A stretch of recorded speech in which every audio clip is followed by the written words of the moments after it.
All right, folks. Well, it has come as no great shock to any of us, I don't believe, that Jim Harbaugh has made his decision and he has ended his tenure at Michigan to chase his dream and continue his path in the NFL that was discontinued about 8 or 9 years ago when he came back to the University of Michigan to take up that mantle and that mission, and mission accomplished.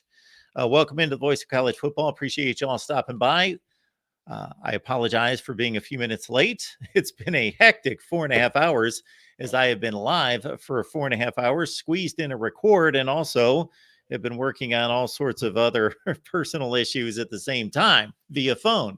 So it's been a fun 4.5 hours. Appreciate you all stopping by. The intent originally of this live stream, knowing that it was very well possible that we could arrive at this spot and Jim Harbaugh could make a decision known, but thinking more than likely this may continue into another day, was to survey all of you and get your candidates and to review the candidates for the Michigan head coaching position. So we can do that now in earnest, knowing that Jim Harbaugh will no longer be the head coach at Michigan. His run lasted from 2015 through 2023 and a national championship. So, as reported here on ESPN, I'll go to this story first. Jim Harbaugh leaving the national champion Wolverines to coach the NFL's Los Angeles Chargers. The team announced Wednesday. Harbaugh's deal is for 5 years, according to Adam Schefter of ESPN. Quote, Jim Harbaugh is football personified, and I can think of no one better to lead the Chargers forward, owner Dean Spanos said in a statement.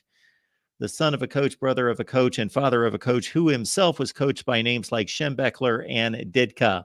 For the past 2 decades, Jim has led hundreds of men to success everywhere he's been as coach. And today, Jim Harbaugh returns to the Chargers. Of course, he was a quarterback near the end of his career for the San Diego Chargers, this time as our coach.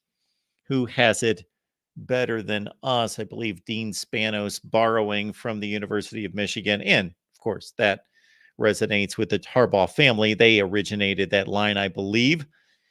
Harbaugh was considered among the Chargers' most desirable candidates in this coaching cycle because of his success in both college and the NFL.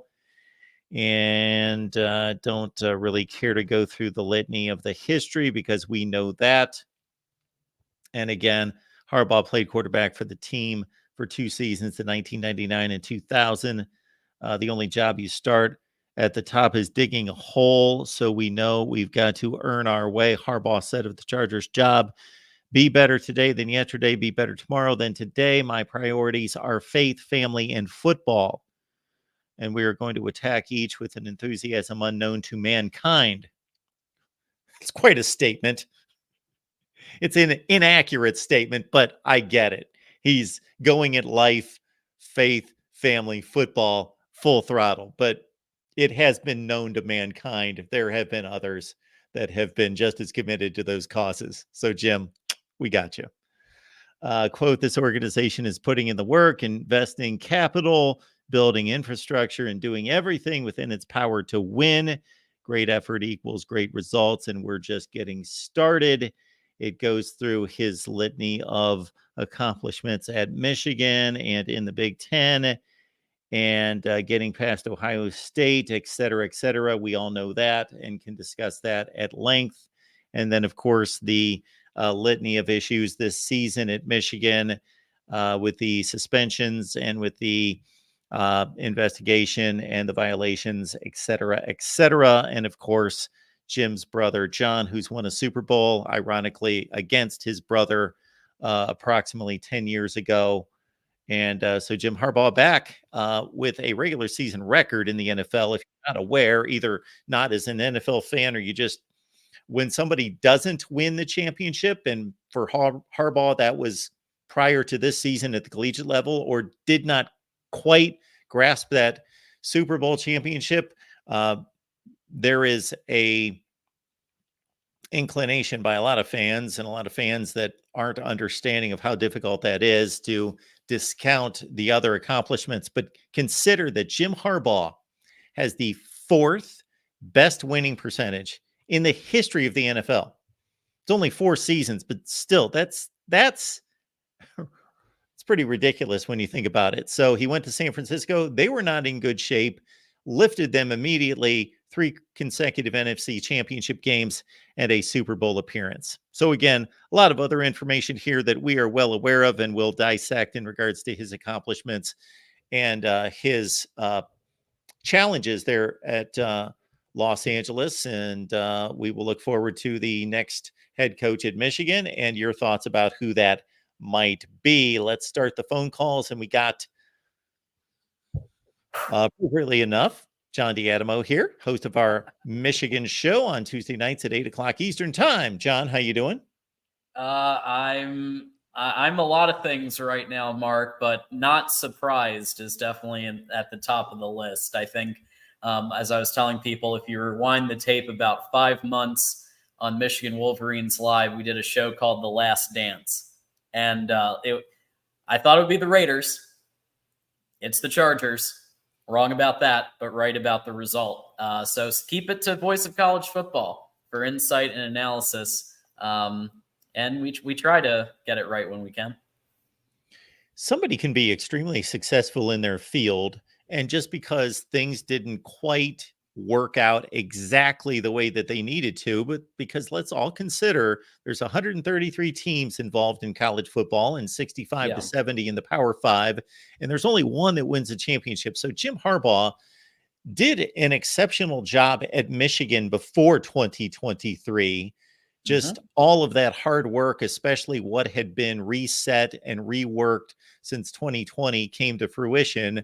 But had he not accomplished what he did in 2023, he would not have any less respect from me as an excellent football coach. But that's what he was paid to do. And that's what the mission was. And that is the ultimate prize. So it's a storybook ending at Michigan for Jim Harbaugh. Yeah, I think that the general sentiment of the fans is sadness, but also acceptance that this is a guy who is extremely competitive. He knows that he probably has one more stop, maybe 2, but probably one more stop, and he wants a Super Bowl. Michigan, one of Michigan's regents, Hubbard, tweeted, "We can't, we did our best. We tried to offer him 12, the highest. We're going to make him the highest paid coach of college football, $12.5 million a year." And she basically said, the one thing we couldn't give him is a Super Bowl, which is true. And you could say it's NCAA, you could say whatever you want, but I'd say at the very top of the list of the reasons why he's doing this, it's to win a Super Bowl. And, the quarterback isn't exactly small potatoes either. Justin Herbert's a pretty talented guy. Yeah. And so Michigan fans, now you're in the category of logical, reasonable, still excitable Michigan fan or college football fan, regardless of the team. We all are irrational at times and emotional and all those other things. And that's part of being a fan. There's nothing wrong with that. But when you mentioned Super Bowl and that just being something that's on the American sports landscape, let's understand, college football fans. And I know that many of you love the NFL. Some of you just kind of fill in the void after college football with the NFL. Some of you have commented to me, you detest the NFL. Your dog is so amazingly cute, by the way. What's his or her name? He's Gizmo. Gizmo. Okay. Very cool. A lot of people want to discount that, but that is just on the American sports landscape. The popularity of the NFL is it. And he got excruciatingly close. And when you're that very close, when you're that competitive, that probably, I think it's pretty clear, has not left him. Yeah. So here's what I was able to compile from the various sources: ESPN, Schefter, John U. Bacon, and some of these other people. So salary. So apparently there were some rumors that Chargers were going to offer 18 million a year. I don't think that's happening. It sounds like it's going to be more than 12.5, which is what Michigan had offered. So my guess is somewhere in the 13 to 15 range. And 5-year deal. It's a 5-year deal. So that's what we've seen. And I think it's safe to say he'll probably bring Jesse Minter as defensive coordinator, unless he goes and gets Vic Fangio. That would be the other possibility. But I think it's going to be Jesse Minter and Jay Harbaugh coming with him to the NFL, and therefore remaining at Michigan, Sharon Moore, Ben Herbert, who's a huge part of the program from what I've heard from the players that I've talked to. Also, you've got obviously Kirk Campbell is projected to be the OC. So we've got some heavy hitters staying. Steve Clinkscale probably staying. So I think that's kind of where the split's going to be. We might have a surprise in there. You never know, but that seems to be how it's headed. And John, I know this from your various stops around the internet, including most notably, of course, on our Michigan show and on our the Big Ten Live show, the Ocho Now on Monday nights, is that you do believe, correct me if I'm wrong, that Sharon Moore will be the next head coach at Michigan.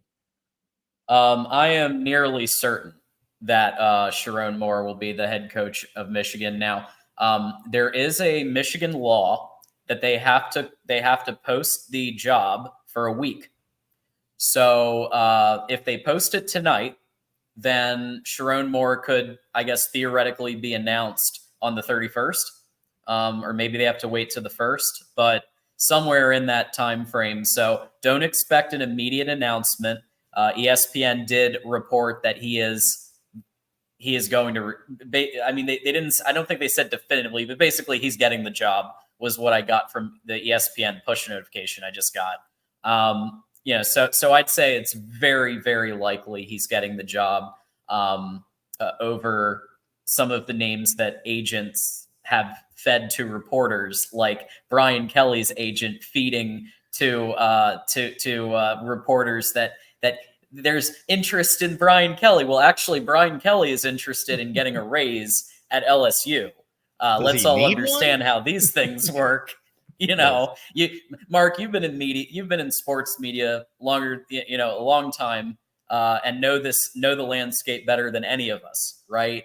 So you know how these things work when it comes to agents feeding scoops to reporters, right? And in return, reporters putting out names so that the agents can help their clients make a lot of money, right? James Franklin was announced for practically every job for years. Jimbo Fisher was announced was floated for, and now we're hearing Brian Kelly, and that I think is an agent thing. To get him a little more cash for his 9-3 run, and Heisman. He did get a Heisman, quarterback, so there is that.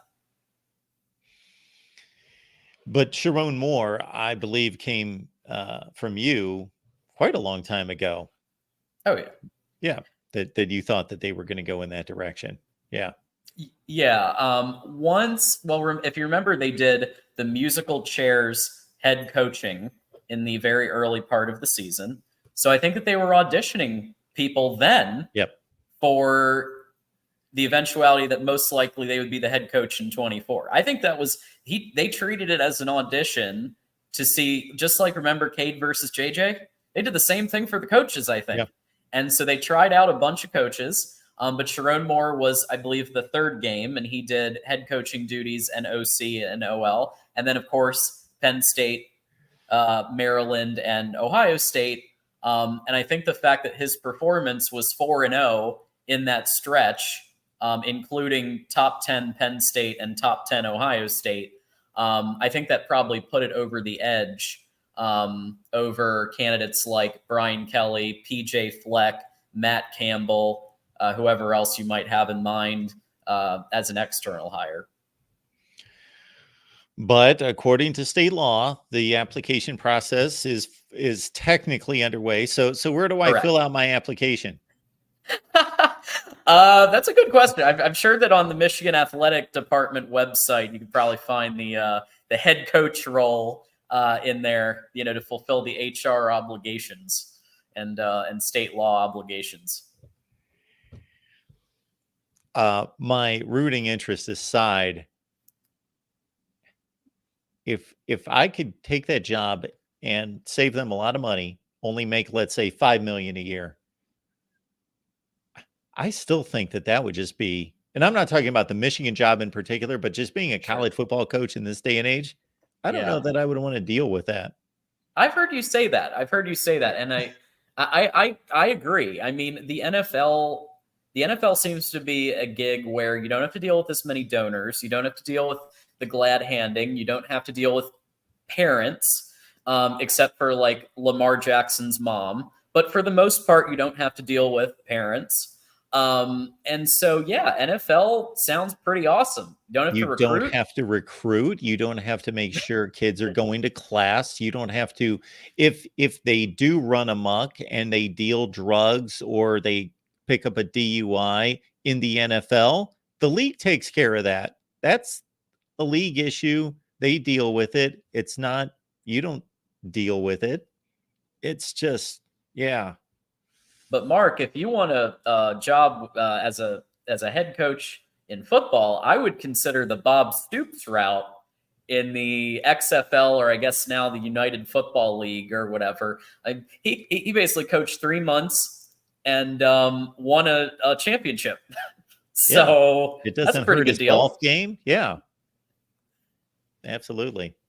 Yeah, I just think a lot of people have been speculating about why he's taking the job. I want to be very clear. It's because he wants to win a Super Bowl. That's the number one reason. You can say NCAA made it a little tougher. You can say all the talent that's leaving, and but imagine he's going to have the 5th pick in the draft. He could hypothetically get Mike Junior Colson, Mike Sanderstill, Blake Corum probably 2nd round or 3rd round, Keegan at left guard because they have a weakness at left guard, and I was looking at their depth chart. So he could very easily make it the Los Angeles Wolverines, kind of like how Chip Kelly did, and to not as much Pete Carroll when he jumped to the Seahawks, but they have these, like, he's going to have an advantage, Mark, for like 2 or 3 years at least when it comes to the draft and trading, because he knows these players. They've come up, that he's recruited them, he's faced them, and he's coached some of them. So he knows these players coming up really well, and he can build a good team for cheap, because they're going to need to pay Justin Herbert $50 million a year. So, yep. They're going to need to do that. Thanks for stopping by and lining things up for us. We appreciate it. Absolutely. Go Blue. And as always, don't forget to check out the Ocho Mondays at 8 p.m. Eastern and Michigan Wolverines Live Tuesdays at 8 p.m. Eastern. And hit the like button. It just takes a second. That's it. Thanks, John. Bye, Mark. All right. Interesting to take the pulse of Michigan fans and Wolverine Nation. And John is the first one I think of. And John showing up to break things down for us, both from the Michigan perspective and the Los Angeles Chargers perspective. So we appreciate that. We got Jackson showing up to give his take. Jackson, what's going on? It's going pretty good, Mark. How's it going with you tonight? I'm good. I got to say, this doesn't surprise me because I figured Harbaugh wants to be the 4th ever coach to win a national championship and a Super Bowl. Because, I mean, although it's going to be tough at the Chargers because the Spanos family, they're a little overly controlling. But if they want that Super Bowl, they got to keep their sticky little fingers off. Let Harbaugh do his magic. Yeah, that could be our question to the chat. Is Jim Harbaugh going to win a Super Bowl? Simply yes or no.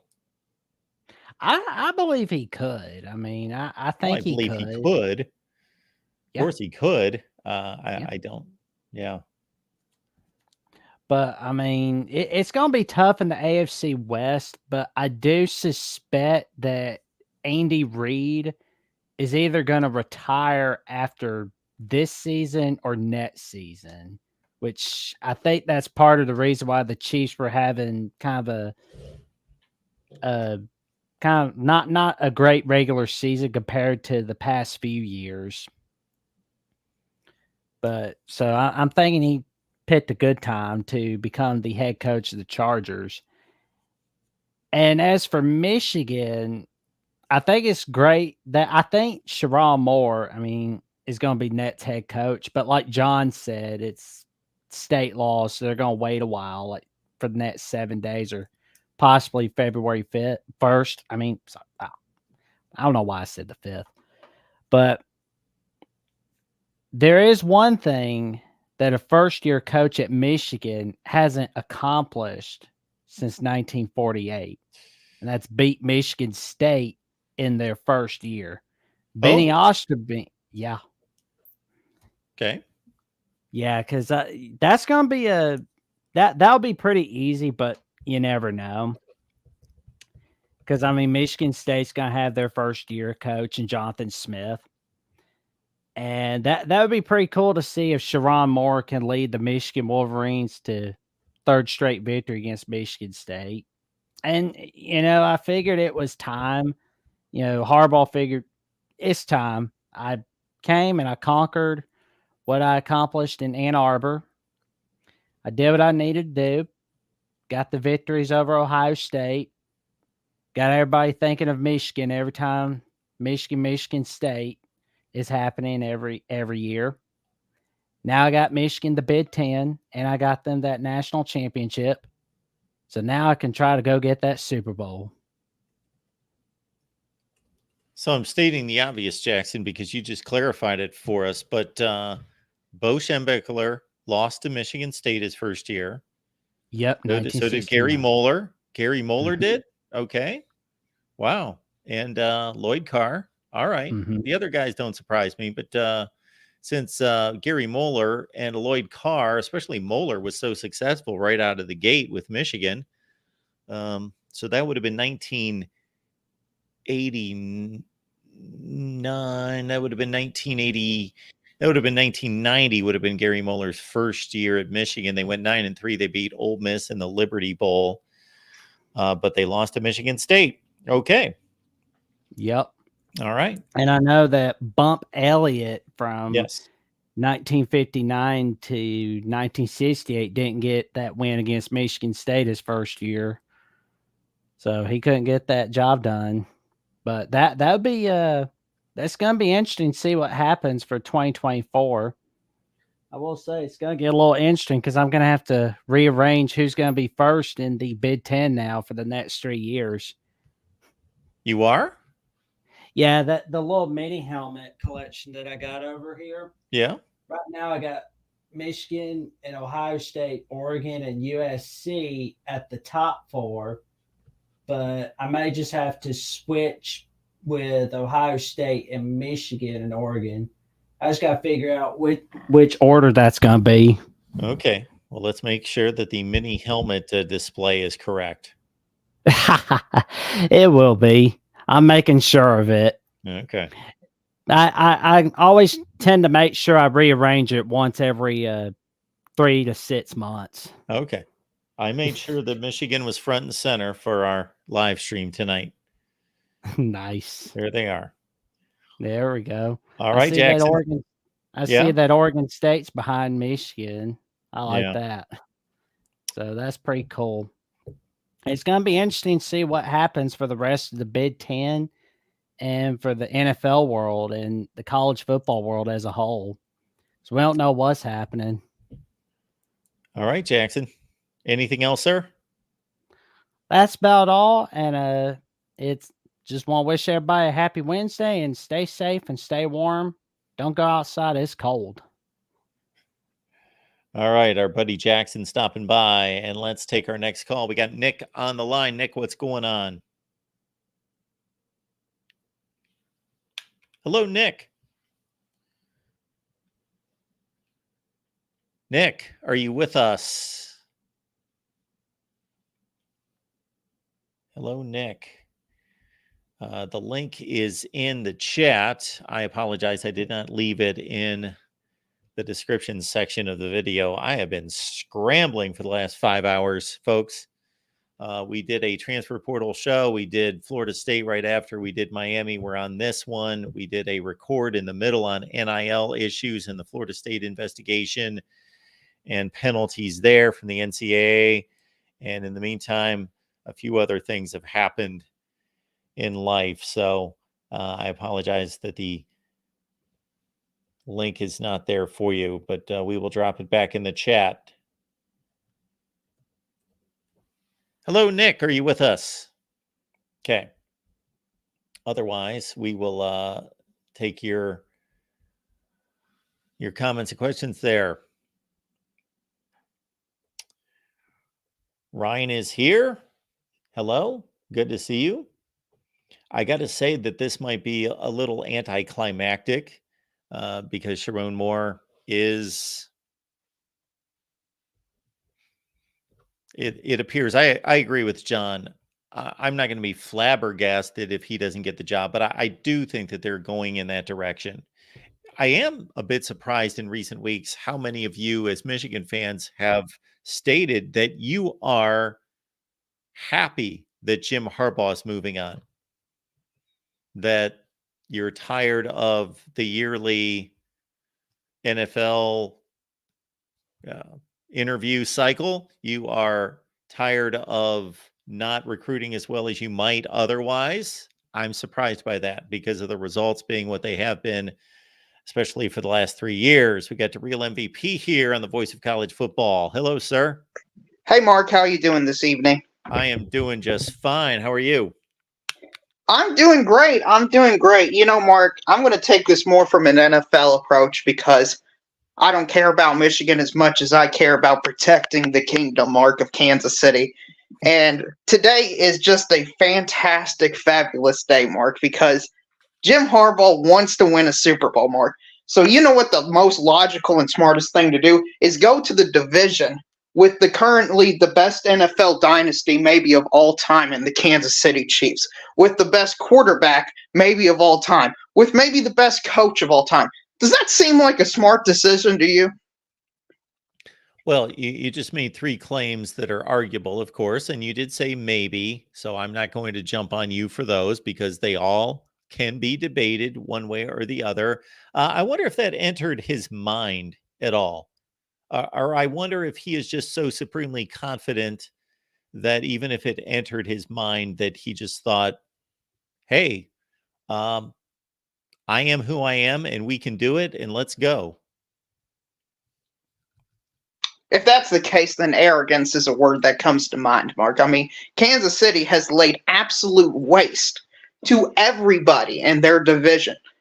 I mean, they've changed. I mean, these coaches have gone over and over. Everybody went all in a few years ago to try to beat the kingdom, but the kingdom is always on top, Mark.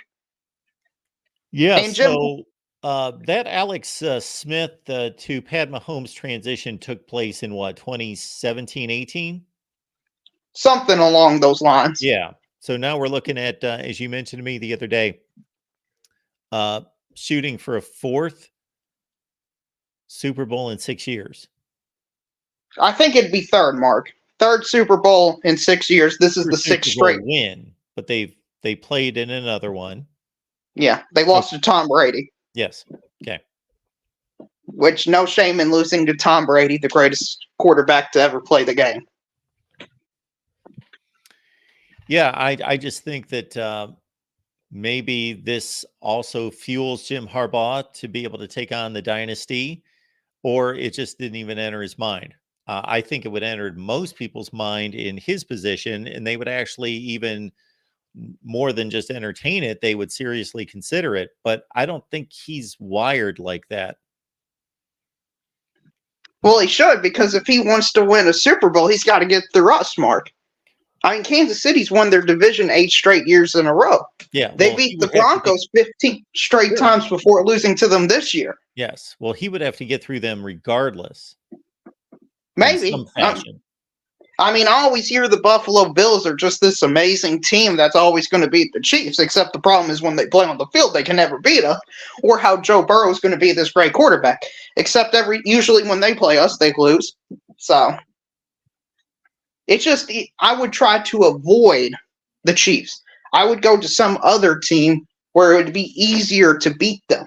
And also, he's going to have, to me, the AFC as a whole is just so much harder than the NFC. I mean, if you were to rank all the best quarterbacks in the NFL, Mark, probably 8 or 9 of them are from the AFC. I mean, Justin Herbert's a good, solid quarterback, but he's not a top 5 quarterback in the AFC. But if we were having this same discussion roughly 5 years ago, we would have said the exact opposite. We would have said that the NFC was better than the AFC. Right, I understand things change, but yeah. To me, all these quarterbacks are so young that it's going to be a pretty long time before the NFC comes back to the top and consistently is better. I would have waited personally if I was Jim Harbaugh to wait for the 49ers, the Dallas Cowboys, or the Philadelphia Eagles job to open up. I feel like one of those jobs should open up next year. You're only going to have to go against the other 2 teams realistically to win the Super Bowl. So why not just wait a year? Buffalo could also open up next year if they fail to beat Kansas City for the 4th straight year. So I would have just waited, Mark. And you became a Kansas City Chiefs fan how? Family. Okay. I have family in Missouri. Okay. You're a Kentucky fan. You're a Kentucky fan because of proximity, geography. Mm-hmm. Yeah. Okay. Yeah, this is the one part, Mark, about being a Kansas City Chiefs fan I don't like, is you always question, are you actually a Kansas City Chiefs fan, or are you just a bandwagon fan? It's almost as bad as being 11-5, Mark. It's almost as bad. And also the pressure of it is almost as bad. Like, it was nice going 11-5 with Alex Smith, maybe winning a playoff game, just being happy to be there. Do you know what the pressure's like to literally win every game? Otherwise, your season is a complete disappointment. I mean, that's a lot of pressure, Mark. Well, I do. It's a lot of pressure. I know what that's like. Yes. Well, you can sympathize with me then. Yes. Being a fan of the team that I am. Yes. It's got to win every game. Yeah, I was just curious because actually I wasn't personally curious. I just saw a number of comments in the comment section about why you may or may not be a Kansas City Chiefs fan. Well, yeah, I assume it's because people think I'm a bandwagon fan. Or I guess some of them could suspect I'm a Swiftie fan, which has been interesting interacting with those people, Mark. Have you encountered any of those people? Then you could be a fan of who? Taylor Swift, the Swifties. Oh, Taylor Swift. So you're suddenly no. Well, we know better here because you've been calling the show for I don't know how long, but it's been a few years. And yes, you've been a tried and true Kansas City Chiefs fan. Exactly, Mark. Yes. So, what do you think? A lot of people are talking about Ryan Day in Ohio State. Do you think he's celebrating today? Do you think there's a celebration occurring in Columbus? I hope not. But maybe there is, because Ryan Day processes things differently than Jim Harbaugh. And to your point, he is assessing the competition, and he's lost to Jim Harbaugh 3 consecutive years. And Jim Harbaugh has built Michigan from a pretty just decent, good program to what they've become. So, not that can't be carried on by somebody else, but the surefire thing is no longer in the coaching box there on the sideline for Michigan. Now there's an unknown, and anytime there's an unknown, there's a potential to fall. They can't go any higher. They just won the national championship. So yeah, the odds just slightly tipped more in Ryan Day's favor. Must win, Mark? Meaning a national championship? No, I mean they have to beat Michigan, otherwise he gets fired. No, because there are two other components here. One is the rest of the regular season. 11-1 coaches, they just don't get fired. And then the other is that there is a 12-team playoff, and Ohio State, if they don't make the 12-team playoff, he's going to get fired anyway. He's gone. So they're going to be in a 12-team playoff. And I really believe that for as important as that Michigan game is, and how important it is to Buckeye Nation, the importance of this game, I hate to break it to everyone, but I think they already understand. If you can just do simple logistics of the way the season plays out, the importance of this game has been diminished. And it's still going to be important. Still important when Alabama walks on the field with Auburn and all the other great rivalries. But the ultimate goal is still the ultimate goal, and there's going to be a different pathway there. So it's going to be more about what does Ohio State do in the playoff? They could have a 10-2 season, lose to Michigan, win the national championship, and Ryan Day is going to keep his job. If they have a strong regular season, let's say 11-1, beat Michigan, lose in the first round of the playoffs, or let's say a second round playoff game because they're the Big Ten champion, I think he keeps his job. What if they play Michigan in the playoffs and they lose to them? Yeah, that might cost him his job. Yeah. Because I think it's pretty likely these two teams will match up again.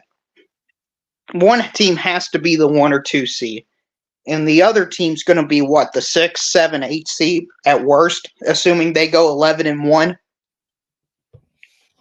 Well, we've got these other teams entering the Big Ten. No, they're cute teams, Mark, but they're not Michigan or Ohio State has been over the last 3 or 4 years. So. No, they're not, and they lose their quarterbacks. I would have really been intrigued to see Caleb Williams, Bo Nix, and Michael Penix playing Big Ten defenses this past year, but we didn't get a chance to see that. So none of them are going to be replaced by quarterbacks nearly as good. Exactly right. I mean, Washington's losing everybody in the transfer portal. I'm not sold on the Oregon hype, and USC needs to find a defense before I take them seriously at all. So I think it's Ohio State and Michigan still at the top. I think the Penn State level has improved. I think Oregon and Washington can compete with Penn State, but I can't see them competing with the top 2.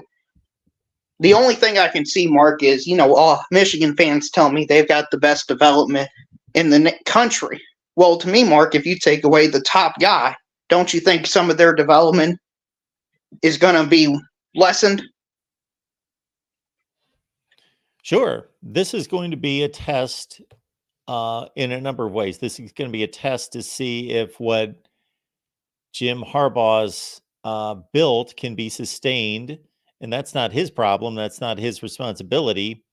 It's more about the Michigan coaching staff that remains, and especially if it's Sharon Moore, and I really think that this positions Sharon Moore in a place that's favorable to him, that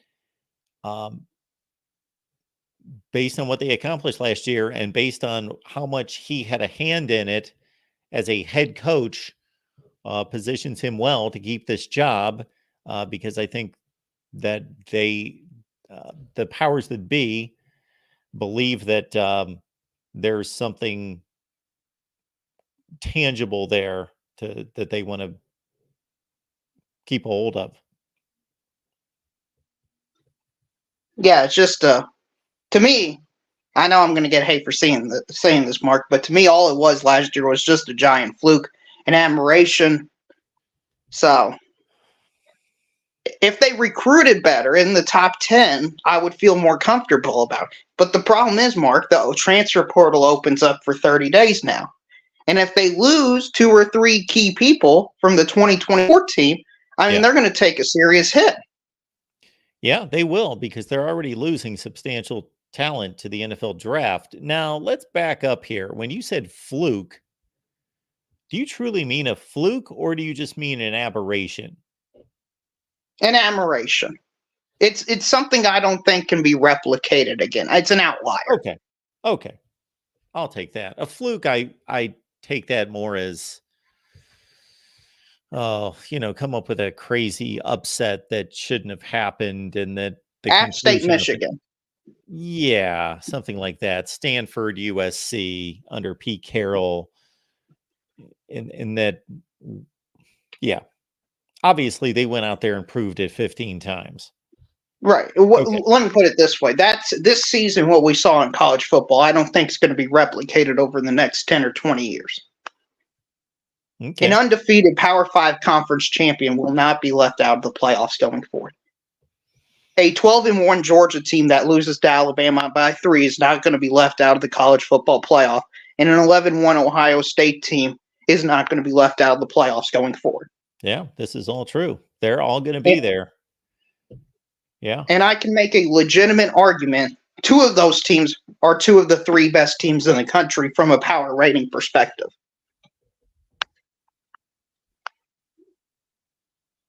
So anyway, Mark, that's all I got for you. It's good to see the Kingdom still rolling. Hopefully we win this week against the Baltimore Ravens. You know, Mark, I hear this Chiefs team is just terrible. It's only 3.5-point underdog, so I guess we got no shot. Who do you think is going to win? I have absolutely no idea, but I guess if somebody held a gun to my head, I got to go with the proven winners. And Lamar Jackson obviously won just his first or second playoff game this past weekend against a pretty marginal opponent. So I will take the Chiefs, although I do believe from a physical standpoint, from what I've seen here in recent weeks, that if Baltimore gets ahead of steam and they run their offense, they may keep Patrick Mahomes on the sideline and just churn out yardage and first downs like all night. Okay, and let me ask you about the other game, Detroit versus the 49ers. Yeah. I'm not an NFL guy anymore. I would have had all sorts of things to say about this in my past life. I would have known every player and all that other. I think the Detroit story is. I think that both teams are well liked and appreciated by fans. So I don't think there's a villain in this. But of course, Detroit's the ultimate, near the ultimate Cinderella story. So I think that they've got folks flying in their direction. But I got to think that if you went top to bottom on these rosters, that San Francisco's got a better roster. Yeah, I completely agree with that. Anyway, Mark, that's all I got for you. Thank you for talking to me, and hit the like button. Thanks to Real. Appreciate it. Let's keep it moving here at the Voice of College Football. LFG, always noting when he hits the like button, and then you should do so as well. All right, we've got Dave on the line. Dave, what's going on tonight? Hey, how's it going, Mike? I'm good. How are you? Did I just call you Mike? God dang it. Mark. Are you calling some other Mikes out there? Believe me, I go online and I find a lot of people to talk to about other topics. Well, yeah. You shouldn't have brought it to my attention because I just didn't even catch it. Yeah. Sorry. And I accidentally done it before too. That's so all right, Dan. No problem. Okay. Yeah, I've been called Dan before too. My cross country coach one time called me Dan in the first year of my freshman year. I said it was Dave Dan, and he went, "Oh." So, yeah, my question is, well, not really a question. It's really my statement is going to be, Jim Harbaugh might go to a team that I would absolutely hate in the NFL. Okay, duly noted. My name is Minnesota Dave. Yeah, so I've never run across anyone who hated the Los Angeles Chargers. Oh, he went to the Chargers? He officially did go to the Chargers? Yes, the Chargers. Oh, I thought you just decided just to quit Michigan and wait for a job from the NFL. I thought he was going to the way, because there was no, I haven't checked online or anything like that, or Facebook or any social media. So I just heard like from you that he's leaving. I didn't know where he was leaving to.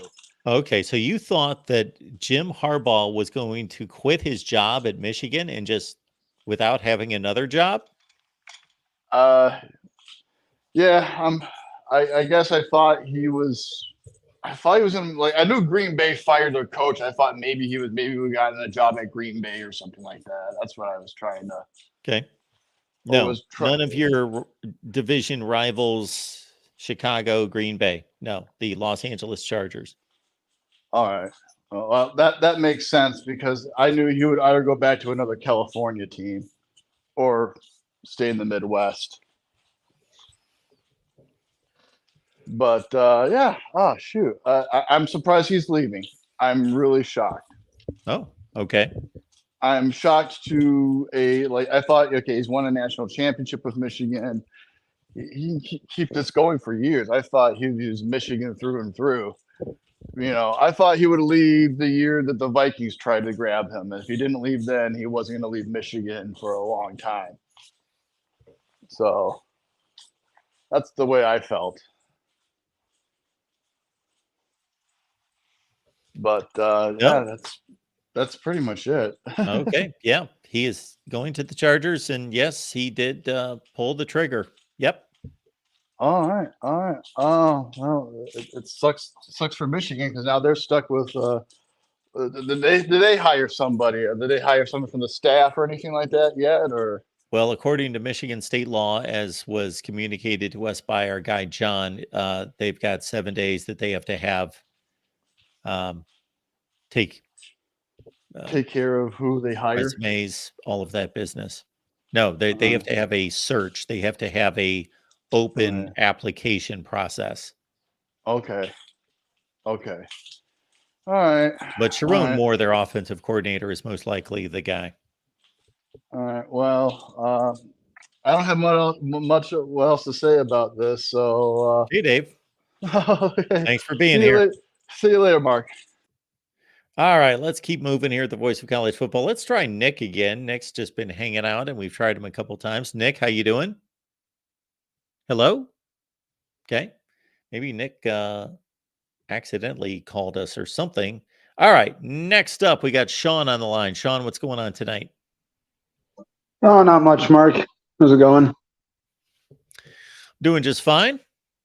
Yeah. So obviously, big news.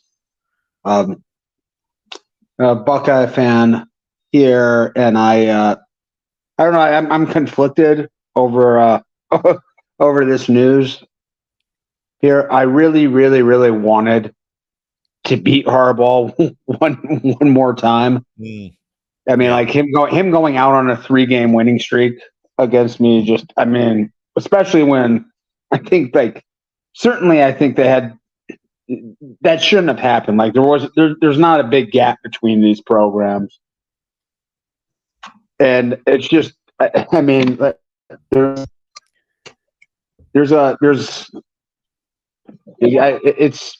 a hard pill to swallow, because I know how much that game means to him, and he's going to have that satisfaction forever that he won the last his 3 in a row against us, and. If anything, would you? Why would you not take the satisfaction to let Michigan fans know anytime it's brought up that he went 3-5 against Ohio State? He went 3-6. He doesn't get credit for chickening out of the game, which also would have been a road game, and they had like a 1% chance of winning. Well, maybe they also had a 1% chance of winning the national championship this year, and they did. Yeah. So it does happen. Well, they went 3-5. So he went 3-5, 3-6, however you want to phrase it. Why wouldn't you capitalize on that statistic? Yeah. Well, also, I think whether he was there or not next year, Ohio State's a big favorite in that game. I mean, a bigger favorite than the public really is really conceding next year. Ohio State's should be a significantly better team than Michigan next season. Well, they're playing So- 11 games before that, so Yeah.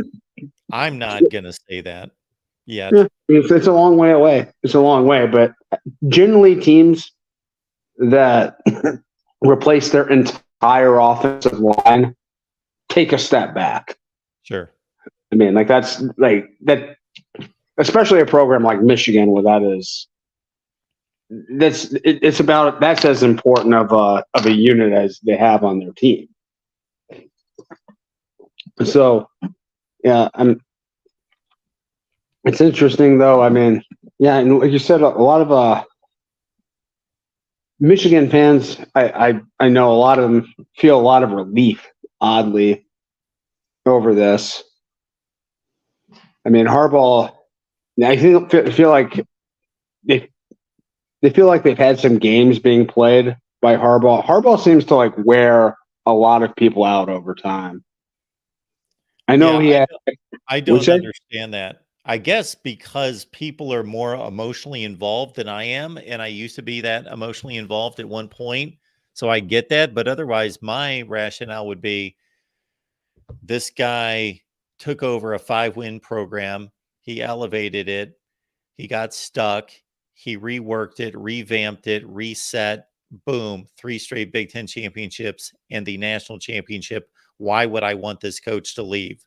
That would be whether he's flying around looking at all these NFL jobs, fine. I mean, you should want a coach that's desired and that has options, right? I mean, you don't want, that should be. I saw a bit of a dig from somebody today on social media that said something about what phone calls is Ryan Day taking? I mean, he has. They probably are. I mean, he's probably taken some in the past. I mean, I know that the NFL's had an interest in Ryan Day before. Yes, and like I said, 3 years ago, nobody was calling Harbaugh at that point either. And like you said, this is Ryan Day's chance to retool, to reevaluate, and in all honesty, it sucked to lose that game this year. I think the program's going to be much better off, though, for having lost that game. I think it's in a better place going forward. They're more motivated. They're more, they've got their act together in a lot of different ways. I think being inspired by losing that game. Okay. So if they would have won that game and been a first-round playoff loser, they would have lost to whomever and beat Michigan, won the Big Ten championship, finished 13-1, lost a playoff game, and Michigan would have finished 11-1, missed the playoffs. We don't know that Jim Harbaugh would be leaving now. I'm nearly 100. I mean, I can't get inside Jim Harbaugh's mind. I don't think however well they did this season was going to change his desire to move on. I think he was leaving despite that, no matter what. Okay. That's my personal. But no, I mean, no. They realized that there were some structural issues within the program and that they were going to be there whether they won that game or not. And now you have like 8 guys that would have been top 100 picks in the NFL draft all deciding to come back and instead of having like one of the youngest teams in the country next year, they've got one of the most experienced. And I don't know. So, but I mean, the day's about Michigan right now. And I'm always a little bit weary when you just promote the lieutenant in one of these really successful programs. I mean, what you followed the game for a really long time. What do you think what is the track record really of this? Because normally guys that don't have head coaching experience don't get jobs like this. Yes. So the 2 most recent obvious success stories would be Lincoln Riley and Ryan Day. Mm-hmm. Yeah. Dabo Sweeney was just a wide receiver coach. Why he got the job, I don't know. They bypassed a couple of coordinators, plus didn't do, I'm sure they did a search, but they bypassed any outside external candidates and elevated the wide receiver coach in that case. He was the interim for a little bit, right? Like they promoted him as an interim coach. Yes. Bowden fired mid-season, right? So yes, he had a little bit of a track record when they actually gave him the full job. And I mean, like an appropriate analog that I don't think nobody's really brought up, surprisingly, is the guy who replaced Harbaugh at Stanford. It was David Shaw. He just moved right in to that position and quite successfully. I mean, I know it ended pretty poorly for him, but that was, I mean, I think if you can expect that kind of transition from Moore, say he's going to keep you in as a steady top 10 program for the next 5-6 years. I mean, that would be a success for sure. But so we would also have the situation with Mark Hilfrich as the offensive coordinator for Chip Kelly. That lasted a couple of seasons before it fell apart. He got them to a national championship with Chip Kelly's players, but that obviously ended poorly as well. Yeah.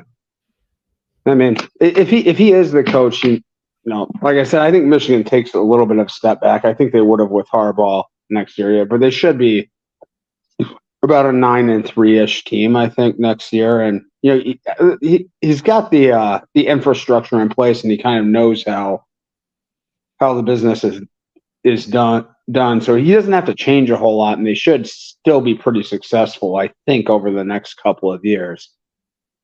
After that, who knows? I mean,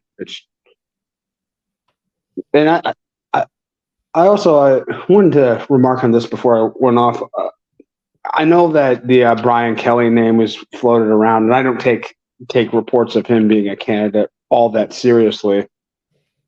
But Michigan fans were like acting as if that was like a sacrilegious offense to bring his name up, and I'm like, I personally, I would take Brian Kelly over Sharon Moore as a head coach just in a heartbeat. I wouldn't even consider it. Brian Kelly is a Hall of Fame coach. I mean, he has been uber successful everywhere he's been. I don't understand why that's seen as such as an anathema to bring him along. So I think there might be two things working here. So I agree with you, Sean, that if there was a choice to be made between Sharon Moore as a head coach and Brian Kelly, it's not even debatable. But to a lot of people, there's a stigma if you have not won a national championship. So Brian Kelly has not done that. And also Brian Kelly was the coach at Notre Dame, and Michigan people hate Notre Dame. Brian Kelly won, I think, 4 national championships. Yes, if you're talking about, yeah, at the Grand Valley State. That's correct. Go Lakers. All right. So you have a lot of other calls here, Mark, but I just thought I'd bring in a Buckeye perspective a little bit. And Michigan fans, I mean, celebrate what Harbaugh was able to do, because might be the best coach you've ever had. And that does include Bo. So, I mean, just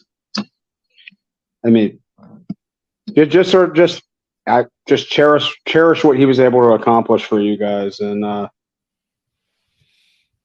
be happy that your program's still in a pretty good place moving forward, barring whatever happens with the NCAA. So, all right, Sean. Thanks for being here. Bye-bye. We keep moving along. Let's take these super chats before we take the next call. So we've got Ryan, who is asking, any truth to the chatter about Brian Kelly going from LSU to Michigan? I think not. John Diadamo was our first caller, pointing out that, as we know, there is a part of this rumor mill that is created by agents and created by coaches' agents, more specifically, to generate more money for their clients, and also created by folks like myself to create clicks. Just look at YouTube channels in college football, or probably in any sport, and there's a lot of nonsense that's thrown out there to get clicks. We don't do that here, but we could create all sorts of videos with nonsense. Now, is it possible? Sure, it's possible. It is possible that Michigan could reach out to Brian Kelly. I don't believe that that's a reality. I don't believe that that's happening. Erica, thank you so much for the super chat as well. How will this news affect the portal? Do you think some players will hit the portal as a result of Harbaugh leaving? Yes. So we will not only have Harbaugh leaving, but he will have coaches leaving with him, probably Jess Minter and maybe some other ones. But I would think that would be the main guy that is leaving with him, and that will have an impact as well. The one component that will keep the transfer portal probably in check is that Michigan was losing a lot of players anyway. I counted 22 draft eligible players. And when I say draft eligible, I don't mean that they're all going to be drafted, but I also don't mean that any of them are a severe long shot to get drafted, except maybe the kicker. That they have 21 players that could be drafted. It's probably going to land more in the 15 range. But so they're losing a lot of players anyway. Yes, we saw it with all the teams that have lost head coaches in the last 2 weeks. And we're going to see it at Michigan, I would think. Yes. All right. Let's keep it rolling here at the Voice of College Football. We got Nick on the line. Yeah, can you hear me now? I gotcha. Okay, yeah, sorry about that. The first time I must have missed you because I had to step away, and the second time I didn't realize my mic was off, so that's my fault. But yeah, I wanted to get your thoughts on a couple things here. Obviously, Jim, when I first saw it, I was well, let me get your thought on this. How surprised were you? Because I was at the point where, like, I'll see it when I believe it, kind of like Jim is using the NFL for leverage. But as soon as I actually saw it, I was kind of like, I don't want to say aghast, but taken back a little bit. Like, it took me a few minutes to process, like, holy crap, he's gone. Like, he's actually gone. So I didn't know how you felt about that. But this is coming from a Michigan fan. Yeah. Yes. So there's an emotional attachment there. So coming from someone that there's no emotional attachment, I would have been more surprised had he not had his first tenure in the NFL. But we know that he was in the NFL. He was successful in the NFL. So he has that confidence that he can do it there.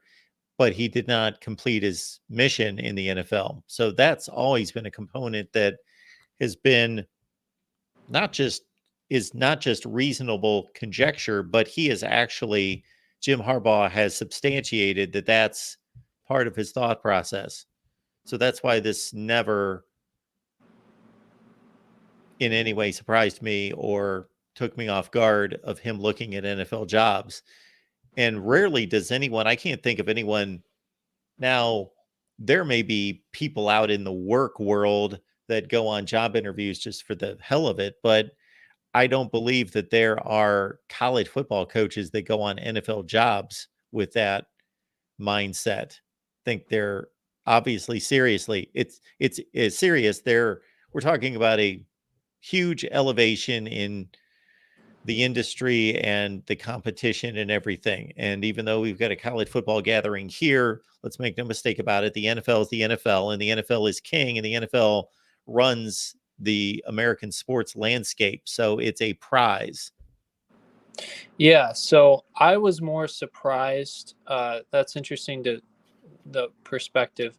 I was more surprised because within the 3-year time frame after 2020, he turned down an NFL offer. It clearly wasn't as lucrative as the Chargers offer. because it sounds like that they gave him everything he was asking for, and it was the perfect fit. But he turned down the Denver Broncos job. Like he did get from credible Michigan reporters. Now, yeah, they're Michigan reporters, but there's evidence there. We saw, what was it, the Broncos owner, or was it the general manager who flew to Ann Arbor last year to meet with Jim Harbaugh? Yeah. They're saying that he was actually offered. I don't know if it was a good offer, but I have no reason to believe he wasn't. And apparently he turned that down. So that's why I was a little bit more surprised this go around, because I too believe, like, you know, he wants to be back in the NFL, but I think it has to be a great situation. There's Exactly. a couple of, his parents are getting older. His kids, for a 60-year-old, are not like most people his age. Their kids are moved out of the house, or at least about to move out of the house. He's got a lot of younger kids because I think he's been married a couple times. And then in the NFL too, there's no guarantees. So if he did turn down that offer, I guess I was just a little surprised, because it's not like he wasn't given an opportunity to come back to the NFL before. But I totally get it. And too, I don't know, did you see any? You probably didn't, because you're not a Michigan fan, but he looked stoked watching his brother in the playoffs in the crowd. He looked like he was he had that Super Bowl trophy in his pupils. That was the only thing that stood out to him, it looked like. So, Well, I did see him approach his brother on the sideline before one of the games and give him a big hug. And I think you just phrased it well. He looked stoked. He had a big grin on his face. He probably energized him to a certain extent to say, I won a national championship. Man, that season's over. I got that off my back, and now I'm in an NFL stadium. I'm around NFL coaches and players, and I'm in an NFL stadium for the first time. Not that he's not visited an NFL stadium since, but you know what I mean. So I think you hit on what's probably key.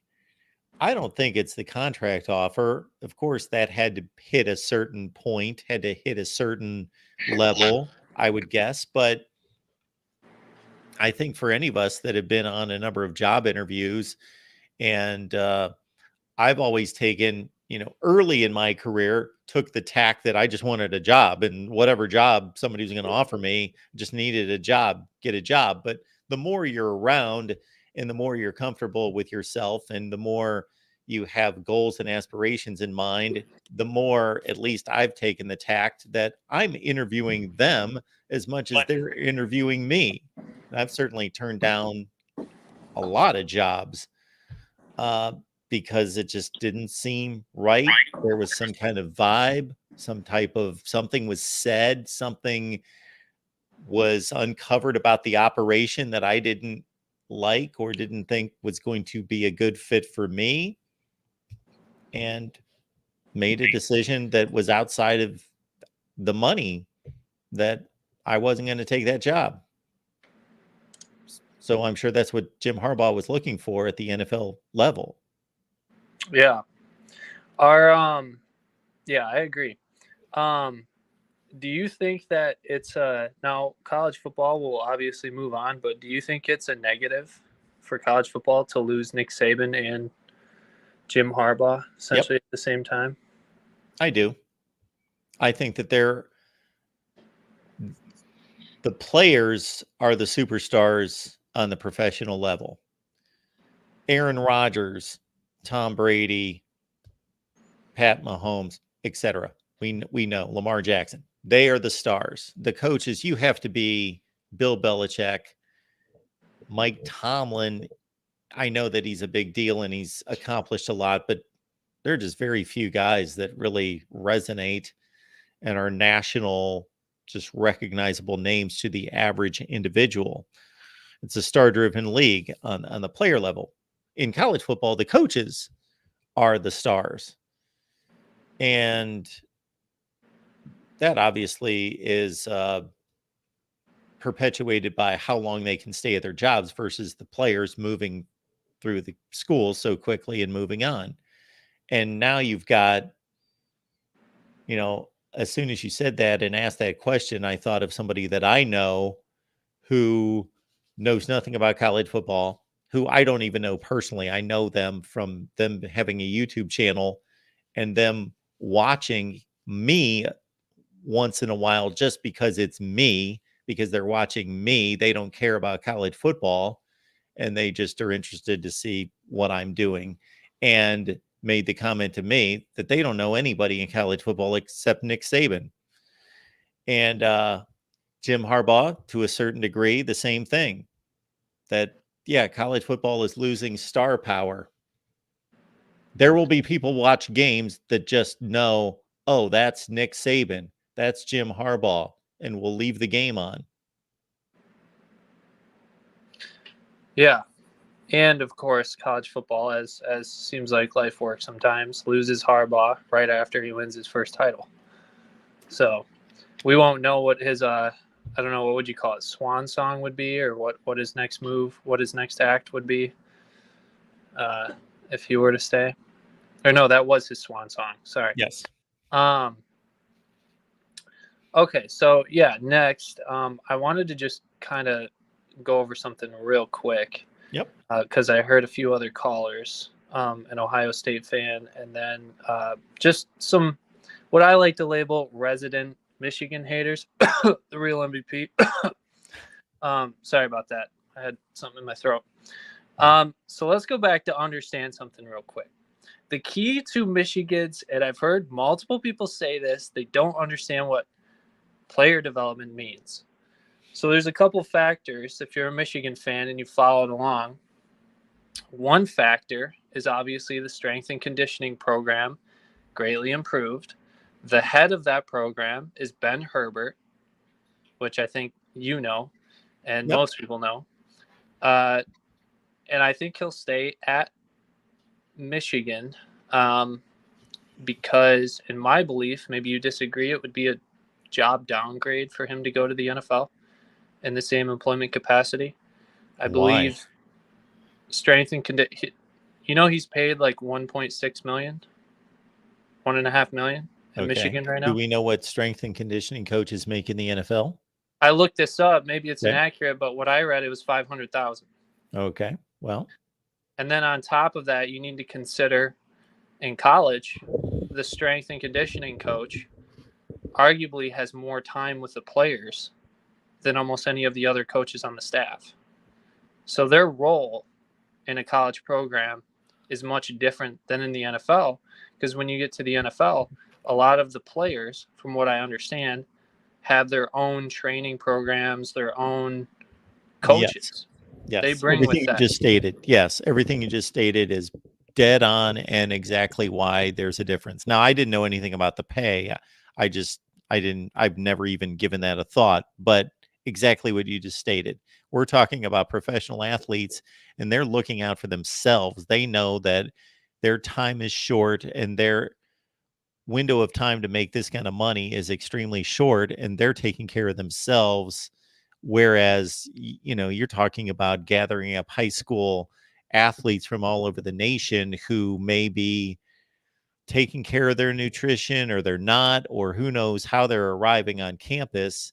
And I'm sure it's 50 times better than it was a generation ago, but still, that strength and conditioning coach at the collegiate level is so much more important than at the NFL level. At the NFL level, you're working with like tiny margins of trying to gain an advantage versus strength and conditioning in college. You could have a guy that would completely revamp the system and make you so much better in that category. Yeah, so he signed a new-year contract, I guess. I would assume it was last February, that made him college football's newest $1 million strength and conditioning coach with a bunch of incentives. So, some other things there that aren't exactly relevant. But, yeah, so, and then, again, he has young kids. So that's another factor. There's just a lot of things. So when I say job downgrade, I'm just not spewing that out. There's just a lot of things to consider. Generally, I would find it hard to believe that the Chargers and the Spanos family would be willing to match that kind of money. Not saying it's all about money, but what you just talked about with impact on the players, just as like how you feel about your job, the importance of your job and everything. So I think it would make more sense for him to stay. And John U. Bacon, I don't know if you know who that is, but also reported it's likely for him to stay. And he's probably one of the biggest keys to the program because Jim Harbaugh said he would have voted for Ben Herbert for the Broyles Award if he could have. Wow. But he was not eligible, obviously. So that's a little bit of what happened with why people talk about Michigan's player development. But another reason I would say, and you can agree or disagree, feel free to interrupt, is the wholesale defensive staff changes that were made. Mr. Dr. Blitz, who was good early on when he was hired at Michigan, but firing Don Brown, you could argue, was the most significant factor in Michigan having their current success because he did become a dinosaur. And if you do any research whatsoever, he did not believe in adapting his defensive philosophy and system. He didn't believe it, which included his defensive signals. And there's a whole nother road we can go down. I'm not going to go down that road, but at least not yet. And then do you agree with that so far? Sure. Yeah. Okay. Well, and then, Mike McDonald comes over from the Ravens. He installed a new successful system, different system. And then Jesse Minter. So I would argue Mike McDonald installed it. Jesse Minter then built on it. He improved that system. And this leads me to another name you might want to, and college football people who are interested in Michigan and all, might want to look at as the next Michigan defensive coordinator. That is Zach Orr. He is the third guy. There's not two of them. There were three Baltimore guys who cut their teeth for the Ravens. They all were on the staff at that same time and kind of cut their teeth in that same system. They came up in that system. So I think he is going to be a name to look for because I think Jesse Minter's going to – I mean, if you think about it, right, Mike McDonald at the Ravens is a candidate for a head coaching job. So he could be a head coach. So you have John Harbaugh, who might need a defensive coordinator. You have Jim Harbaugh, who will need a defensive coordinator. And you might have Mike McDonald somewhere as a head coach, who might need a defensive coordinator. And I think people would be a fool to think that Jesse Minter is not going to be a top candidate on their list because of the connections. And also he's a leading candidate, I think, right now for the Jaguars defensive coordinator position. And he interviewed for the Eagles defensive coordinator position last year. So in my opinion, he's essentially gone. Like, I don't think there's any, you can't pay him more than the NFL can as a school, right? Am I right? Or like, just, well, I don't know what Jess Minter's ultimate goals are, but I'm just talking financially. Sure. Okay. Yeah. Defensive coordinators, they make more than $1 million, right? I'm not super familiar with the NFL. Yes. Okay. At least not to that degree. So he's gone. And that's why I brought up Zach Moore as another name to look for. But also Steve Klingscale was the co-defensive coordinator in title with Jesse Minter. Jesse Minter made all of the calls. So it was, in my opinion, just a title. But this is kind of where I wanted to get your opinion. As an Ohio State fan, you guys have gone through a lot of defensive changes, some defensive coaches that have gone out of the program, come into the program. I just wanted to give you some insight on this and get your opinion afterwards. As I've been hearing Michigan fans say, promote Steve Klingscale because he was co-DC. My issue with that is he wasn't actually calling the plays. So he's been immersed in the system but he's been around college football much more than that. I mean, he's only been in this system for a couple of years. Not saying he's stupid or not saying he's not capable, but there was an interview done by Sam Webb. I don't know if you know who that is. Very intricate Michigan insider reporter. He did an interview with Mike Elston, who is the defensive line coach at Michigan before the championship game. Mike Elston told Sam Webb that Jesse Minter's the best defensive coach or defensive coordinator he's ever been around. And Mike Elston was at Notre Dame before. He has a long track record, very well respected defensive coach. One of the reasons why he said that was because he said Jesse Minter had an uncanny ability to, in the moment, make the right call or call plays at the right time. Now, for everyone else who, just as a side note, you probably want to insert the Connor Stallion jokes, like whatever. My opinion is, I don't think that had to do anything with Jesse Minter's ability, or at least not a major factor as a DC. But that part of making those in-game calls, I don't know that Steve Klinkscale, just because he was the co-DC, he wasn't making those calls. I think that's a critical part of your defensive system. So what I'm asking you is, wouldn't you want to go back to that well if you've had success with 2 out of the 3 guys who came from there? So because they don't. Sorry, let me just add this. They don't just know the system because they've been in it. They grew up on it. They are the system. They have that ability, that uncanny ability, because that's how they came into that's how they were born, essentially. Does that make sense? Yeah. I will only say this, is that if I'm operating at the Michigan level, this isn't a group of 5 school, that I don't want a offensive or defensive coordinator who has not called plays before. That said, I don't know what the relationship was between Klinkscale and how much he was able to work with McDonald and with Minter to call the plays and to be involved in those decisions and to review that. So that's the dynamic of a coaching staff that I can't answer. They're all different in terms of how much exposure they gave to their insight into calling plays and how much involvement he, of course, didn't have during the game, but in reviewing tape and reviewing what happened the week before and in preparing for the coming game, what that dynamic looked like. But yeah, and I understand that. And part of that, right, is Sharon Moore. I mean, Michigan, they know that. That's their job. Like that's one of the areas, that's how they're going to, part of how they're going to make their next hire, is to know that kind of information. But wouldn't you rather, as an Ohio State fan, take those names and insert those situations into the Ohio State program?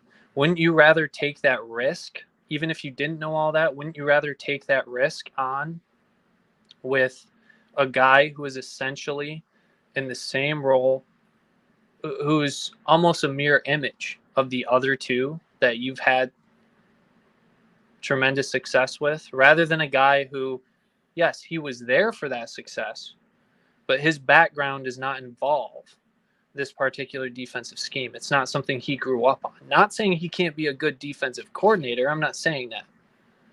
But if you were to take a risk on one or the other, now one's a new hire, so that makes it more complicated. But that new hire was the previous new hire that brought you to this level, and was the previous new hire that got you into this spot.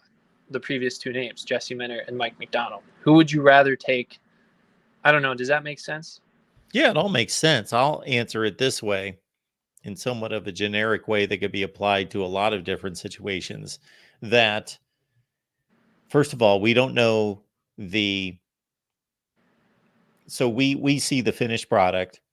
We don't know the dynamics of the relationships, the personalities, the communication skills, et cetera, et cetera, et cetera, that either enhances what they do or detracts from what they do, and is evaluated by the person doing the hiring to determine, okay, these are both A students, and that's what's on paper. That's the result. But I know more because I've interact with these two people to know how good they are and how much they have a lock on what they do. Anytime, and maybe this is just a little too strategic of a approach to these kind of situations. Anytime you're trying to either correct a situation or you're trying to prolong a successful situation with different people or different dynamics, you try to eliminate all the variables, as many as possible, and you try to recreate or find those similarities in variables that were successful, and you go through that creation of replacing that individual or replacing that situation. So I think that's, in a more concise way, what you're talking about, what they would be trying to do. Yeah. And like I said, ultimately, I like if they, that's up to them. I'm not terribly, I want to make it clear, I'm not terribly against like, oh, you hired Steve Clinkscale, they're a bunch of idiots. I'm not saying that at all. So, but I think it's a little bit more, there needs to be, when Steve Clinkscale's thrown out there, I think it's popular for some people in every program to just kind of think like, oh, what's the next most popular guy that we know of? And he does have a good background and everything, but I think there needs, I think it's important for Sharon, being such a young coach, to put him and his staff in the best, to hire the right staff, regardless of what the fan base thinks, to put him in the best position to be successful. Because Sharon's only 37, 38 years old. Yes, he was an interim head coach, and he obviously had a great track record, but that is going to be very difficult. I believe it was Urban Meyer who said, and this is one of the reasons why I believe Sharon Moore is going to get hired. It's not that he was just the interim head coach. Urban Meyer laid out that, and maybe you agree with this, the most difficult coaching position on a team is the offensive line coach. That's what Urban said. Oh yeah, I've always thought that. Okay, well, yeah, it's the most complex unit on the field that involves the need for the most chemistry between players, the most cohesion between those 5 players, and then you've got also the component where the offensive line coach has to determine, because rarely is the best left tackle the left tackle, and the best left guard is the left guard, and the best center is the best left tackle is also the best right tackle, and the best this is the best. But you've got to figure out the perfect formula between 5 best players or most talented players and the 5 that work together the best in those positions. And now you add on to that, he's also the full-time offensive coordinator. Yep. And now he's the head coach. But not only is he the head coach, he's the interim head coach for the last 3 games, the 3 most important games of the season, which if you don't win all of those games, you're probably not going to win a national championship. Sure. So that's added pressure. And people can say, well, the adversity, like they did that, they broke a rule, so you don't get credit for that. Well, it's a little bit more nuanced than that. How many head coaches how many offensive coordinators have been the offensive? Last point, Nick. Okay, sorry. Anyway, I'm just saying, if you dive into it, I think he deserves the opportunity, and I think he makes more sense to be the next head coach over Jesse Minter. That's all I was going to say. Everyone else can do their other research, so thanks for having me, Mark. Thanks, Nick. Appreciate it. All right, let's keep it moving here at the Voice of College Football. I believe we've got another super chat to hit from Robbie, who says, do you think the NCAA coming down on Harbaugh is a big factor for him leaving? Go Noles. I did at one point. I don't think it's necessarily the NCAA just coming down on him. I think it's also just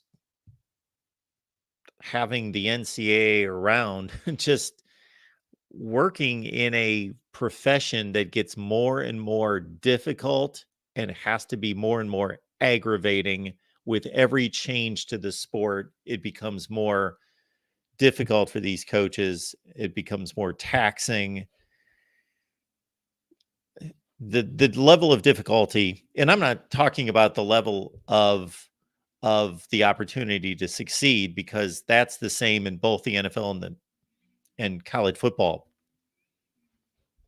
Everybody wins the game and loses the game, so the odds are the same that you're going to succeed or fail. But it's more about, in the NFL you can be a coach. In college football you've got to be 80 other ridiculous things that are so insane to me that I wouldn't want to deal with. And the only reason I'm summarizing it that quickly and like that is because I've stated it a million times at other times, and we'll be happy to state it again, but just not tonight. So thank you for the contribution. Appreciate that. And then we've got Daniel. Thank you. Daniel says Michigan sucks. Hit the like button. All right. So we can get behind that. All right, next up here at the Voice of College Football, I got 3 more calls. Here we go. What up, Mark? What's going on, man? Oh, it's Michigan Man. What's going on? Oh, just another day, man. Like to pour one out for the greatest Big Ten coach since Woody Hayes, Jim Harbaugh. Man, can't believe he's gone, man. Can't believe he's gone. I can though. Look, man, this is a very unique situation. You know, most coaches, when they leave and even when they hire within, it's kind of, you know, spur of the moment. Maybe some drama happens during the season. Maybe once in a lifetime job opens up and the coach leaves. They've known, they've had a succession plan for a couple years now. All the players know, all the recruits know. I think that this should be a smoother transition than most cases, because I feel like they've planned it for years. What do you think? They've planned it for years. Well, maybe they have. Good for them if they have. Certainly, they've been given the heads up by Harbaugh interviewing with all these NFL teams. Yeah, that's what I mean. And, you know, from what I've heard is Sharon has been tagged as the guy for a while now within the program. Yeah. So, I mean, you have recruits coming out and former players saying that it's, you know, Sharon Moore's time. So that just tells me that it's been communicated for probably a while that he's that guy. Unfortunately, they got that 7-day rule. And I think it's a university rule or Michigan law. It's kind of stupid that they have to wait 7 days. Yeah. It's ridiculous to me. I mean, Alabama hired DeBoer within 72 hours. So, well, the reason they do that, and I'm not defending it to the hilt, I'm just saying there's a reason there, is that you're lending yourself to fair business practices in making jobs available and not just always selecting. You know, we had to do the same thing in the last company I worked at. We couldn't just select the next person for that job, even if we knew we were going to select that person for the next job. The company had to advertise for the job and had to put it out there. Yeah, I wish they could just be like, he's their acting head coach. I don't know if that'd even be allowed, but if they could just be like, he's the acting head coach. And then when the 7 days is up, just be like, well, I guess it doesn't. I mean, if all the players and recruits know what's going to happen, I guess it doesn't. But it's just kind of a limbo thing to me. But yeah, besides the point, man. Yeah, wow, man. I don't blame him. I think, you know, when he was hired, I think he had told Hackett that after 7 years, he was going to be gone. He coached 2 years longer than that. So okay.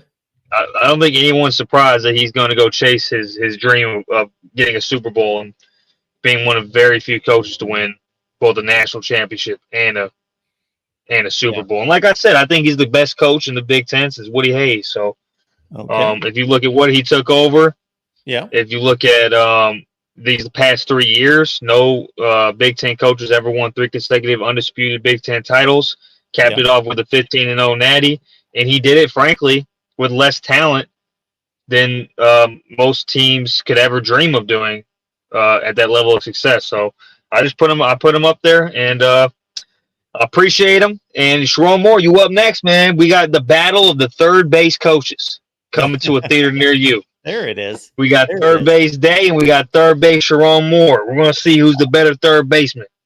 I will make 2 points to counter what you've talked about. One would be we could serve up Jim Tressel as a argument against Jim Harbaugh as the greatest coach since Woody Hayes in the Big Ten.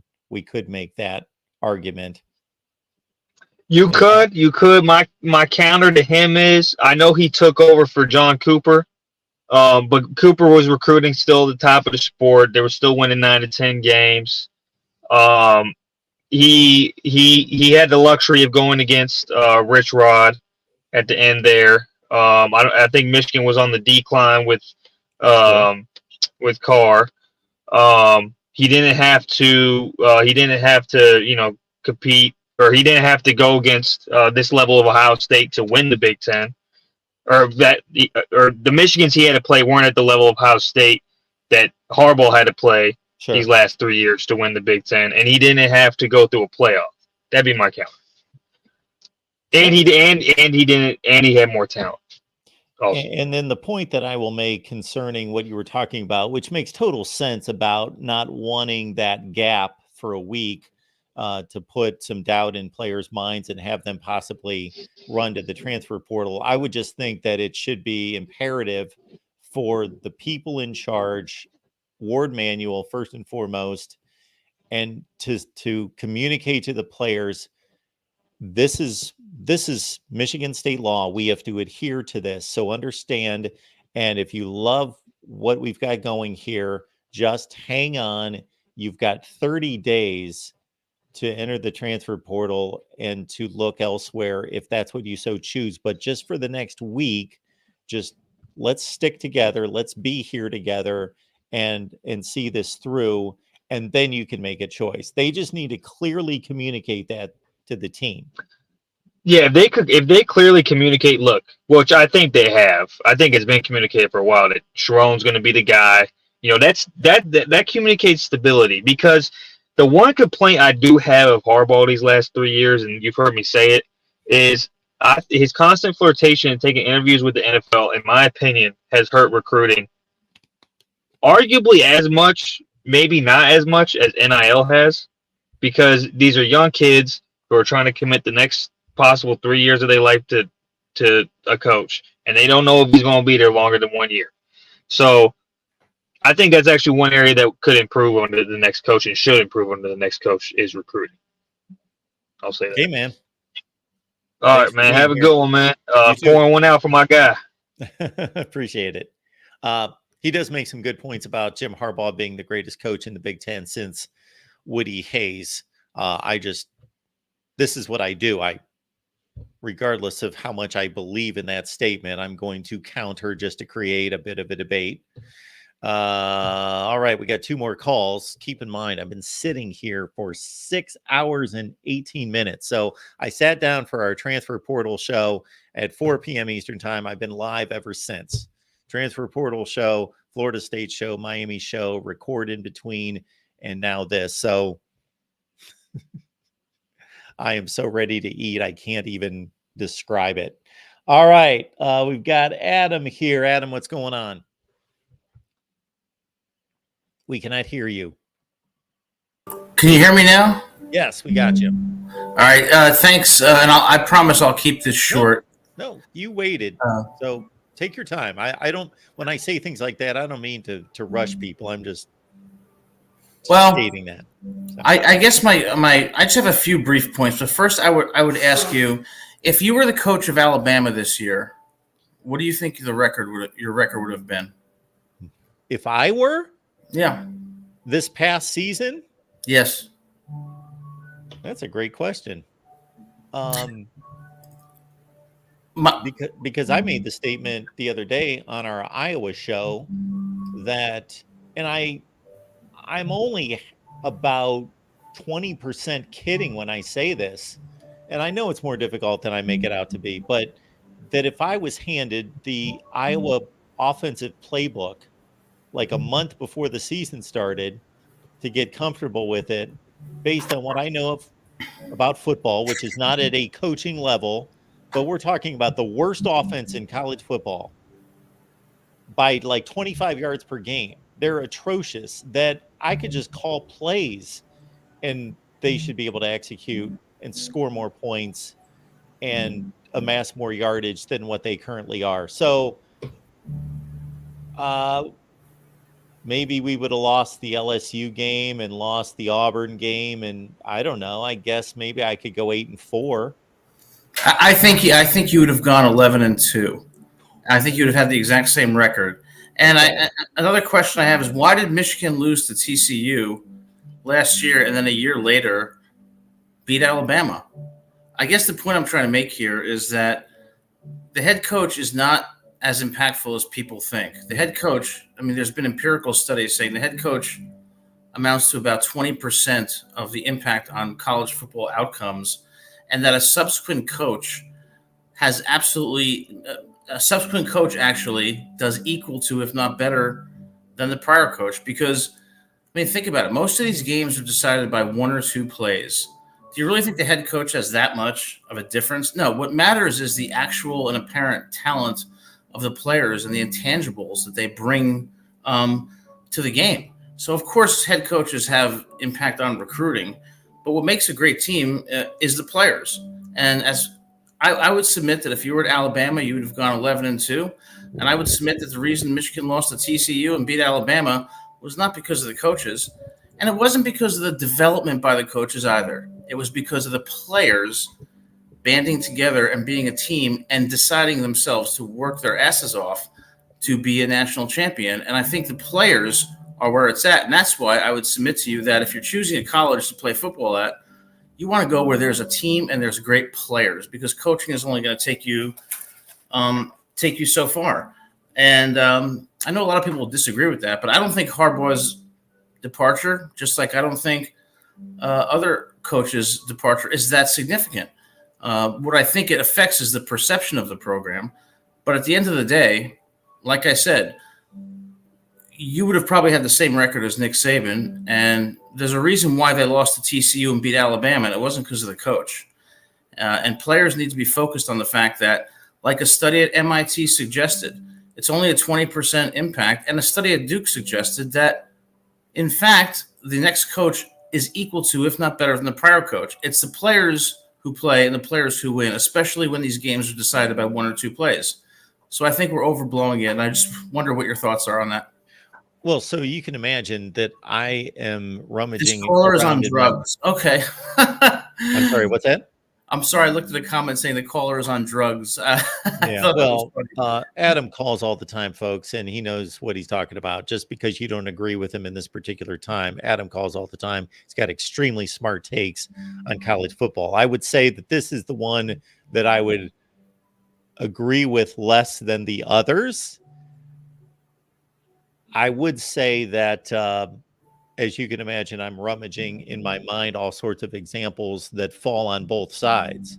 I can come up with the examples of Ryan Day taking over for Urban Meyer, who is one of the greatest coaches of all time. And Ryan Day has never coached as a head coach a day in college football ever, and he keeps it rolling. Lincoln Riley did the same, as never having coached a major college football team, and took over for Bob Stoops and was just as good, if not better. However, we would also look at a number of situations where why does, for example, Urban Meyer step on a campus and suddenly that team is better the next season, and he's done that 4 times. And other coaches have done the same. Jim Harbaugh. I think he's better because he got better players. I mean, how did Sonny Dykes take TCU to the national championship, and how did Clay Helton coach USC to win the Rose Bowl over Penn State? Was it because the coaching was so impactful? No. It is because of the players. And like I said, if you were coaching at Alabama, I think you'd have gotten the exact same record as Nick Saban. It's the players who win. Yes, the coaches have, I'll admit, the coaches have a modest impact, but empirical studies from MIT and Duke show the impact is 20, at most 30%. So, I mean, you guys in the comment section could say, yeah, I'm crazy and everything, but the statistics tell the tale. That's why Sonny Dykes who's not a great coach, took TCU to the Natty. That's why I think that Clay Helton, when USC beat Penn State in the Rose Bowl, was because of his great coaching? No. Was Jim Harbaugh to be congratulated for his great coaching when Jalen Milroe got tripped by his offensive lineman and suffered from a low snap from Seth McLaughlin? I think we're overestimating the impact of coaches. Are they a contributing factor? Sure. But are they the primary factor? No. And that's why I think we overdo it when we make such a big deal about Jim Harbaugh leaving. And a study from Duke said the same thing. The next coach does equal to, if not better. So you could disagree with me, but you're also disagreeing with the empirical data. So I would once again submit that you would go 11-2, Mark. And I understand. Well, thank you. I could go 11-2 at Alabama and make $10 million a year, just like Nick Saban. Well, man, what? Pardon me? No, I'm just glad. Yeah, I mean, I think you would have. And I understand that you're going by a study that if it was done correctly, and considering it was at Duke, I'm assuming that it is taking a lot of factors into account. And I'm just cherry picking what's hitting my mind. So in no way am I refuting that by just saying, well, this happened over here, because in a lot of ways, as you well know, outliers actually sometimes more so prove and justify the point than they do otherwise refute it. But in Sonny Dykes' case, because you brought him up, he went to the national championship game in his first season at TCU. So he took the same players largely and was able to perform much better. Okay, so that brings us to the point of player development. And a lot of people assume that the head coach is somehow responsible for player development. The head coach really isn't. Sure, the assistant coaches are responsible for player development. That happens over a course of years. But you know who's really responsible for player development? The players themselves. The players themselves who actually make the choices and decisions to make themselves better. I mean, I coach a mock trial team at my university, and I can tell you over the course of 4 years, the ones who developed were the ones who had the hunger, the perseverance, and the passion to develop. So my point is simply that the players are the ones who really ultimately make the team. And yes, the coach has an impact, but the head coach does not have the impact that we think it does. And as far as Sonny Dykes goes, it's hard to quantify what exactly he did in that 1 year that made such a difference. But what it does confirm is what I said before, is that a new first-year coach does equal to, if not better, than the prior coach. That's why I think the Harbaugh departure is much ado about nothing. And I think Michigan needs to focus on building the type of team that it had this year, which was a true team of players who were committed to developing themselves and having those intangibles. And I think players should be committed to going to teams, not because of the coach, but because of the people they're going to be around as players and the team they're going to build. Okay. The last thing I'll say, and this is a general, I don't want to call it a rule, but evidence that is certainly promoted by certain factions of various industries. I'm not just talking about football or sports. I'm talking about any industries, because this was certainly shoved down our throats in the last job where I was a manager, is Right. that basically if you take 100% of the working class or whomever is working for you, there are roughly 10% that regardless of what you do, they're just so smart, so skilled, so determined that they can be mismanaged all over the place and they're just going to succeed because they're so good. And then there's about 10% down at the other end of the spectrum that regardless of how you work with them, try to mold them, encourage them, do whatever you can, give them the best training possible, they're going to fail because it's just not in them. And that you have a great impact over the other roughly 80% of your workforce to impact them either in a positive or negative way. Well, you do, but it occurs in varying degrees. But again, I don't want to take up too much of your time. I really appreciate a great show as always. Always great talking to you, and thanks for taking my call as always. Thank you, Adam. Appreciate you being here. Thank you. We love the smart calls, and we are taking one more call. And I apologize for anyone who is down there that just called, but I've stated a number of times because I'm about, for as much as I would hate to admit this, tapped out because it's been 6.5 hours since I've been sitting here. So here we go. We got David on the line. David, what's going on? Yes, here we go. Yeah, can we keep Daniel Henry's super chat up there for forever? Because I actually think that rings true, and I wholeheartedly support it. Let's keep this one up there because that is the case. If I wanted to Jeez. complain, and I will, I'll say it. I've had a headache for a few hours, and I'm hungry. You still So, on that? You it's still on all that yours, meal David. plan? You still Pardon on that me? meal? You still on that meal plan, Mark? Heck no. Oh, that went by real quick there, my friend. It did. Hey, by the way, I won't be pouring anything out. This is the fourth team up north in a row, Coach, that has had a losing record against Ohio State. Apparently, nobody's forgot to mention that. By the way, well done. By the way, maybe the best coach in the history of the Big Ten was a man that only lost 9 football games in 7 years, won a national title, and by the way, went 4-0 against Jim Harbaugh. I would echo that as well. Maybe you want to bring up his name. His name was Urban Frank Meyer. Maybe you've heard of him. If you listen to Mr. Dace's podcast after he lost 4 in a row to Mr. Urban Meyer, I believe Dace, and I quote, said that Urban Meyer might be the greatest coach in the history of the Big Ten at the time. Those were his words, not mine. And by the way, he's very much a partisan, if I might say so myself. You can go back and take a look at that 2018 podcast he did after the game. He did say that. So that being said, let's put that out there. And I'm all for Woody Hayes also being considered as far as the greatest coach in the history of the Big Ten. I'm all for that, by the way. But on to the matters at hand, by the way, I'm not necessarily real surprised by this. This is one of the rats that's going to be fleeing the ship. Maybe time to go back to the Rich Rod years here soon enough up north. It'll be interesting to see what the NCAA does when they eventually drop their bomb, which I think they eventually will do. It's going to also be interesting to see the amount of players they lose and who hits the portal and how that what happens to transpire as far as that goes. It will be interesting to see if some of their better players already leave. They were already losing a lot of talent to begin with, Mark, when you look at their offensive line, their quarterback, their best running back, a few key players on defense as well. Also, their leading receiver was also gone, and Wilson. So they were already losing a lot of personnel. I think they're also on their way to losing more. If you've already addressed that, Mark, I know what your thoughts are on that. Just about how much talent they're losing? Yes. Yeah. And are about ready to lose, I would also add. Yeah. So 22 draft eligible players, and I would guess that they're going to have about 15 drafted. Yeah. So yeah, the exodus is going to be massive, and that's before I've been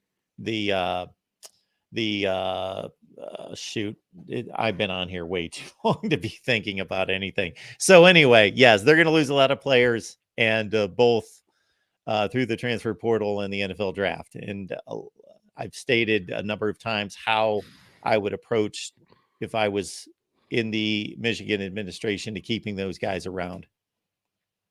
So, well, yeah, you have the last word, David.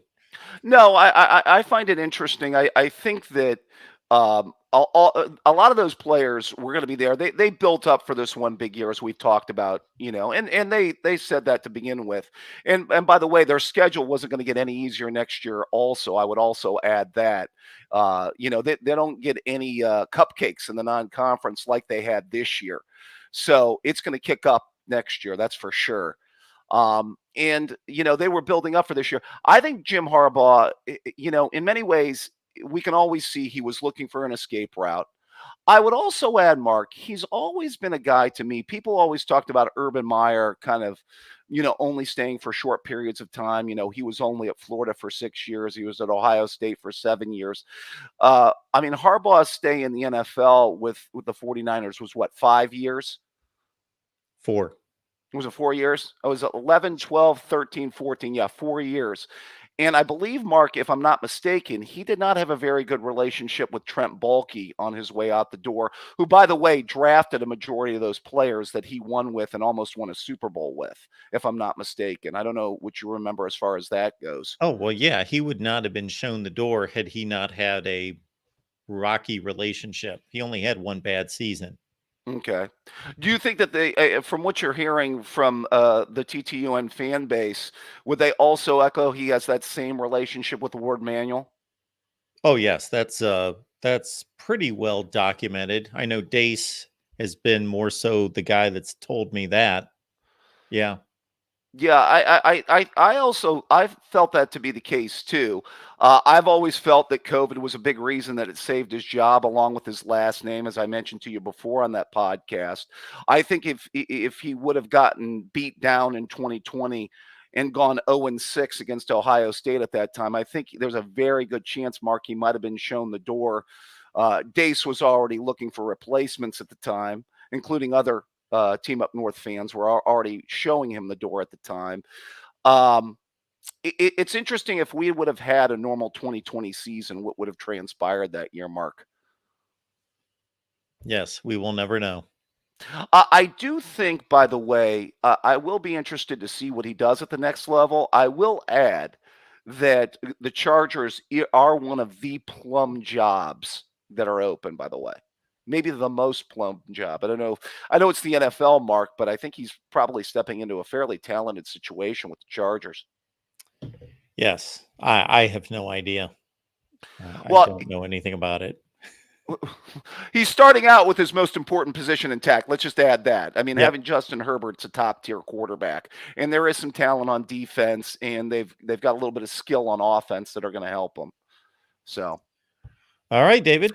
Well, I well, appreciate you being here. I know you're looking to get to your meal, and by the way, are you running a live show later in the week?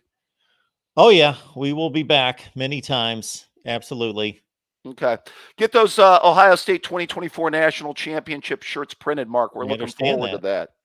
So, Thank you, David. all right, my friend. You have a good one. You You too. take care. All right, folks.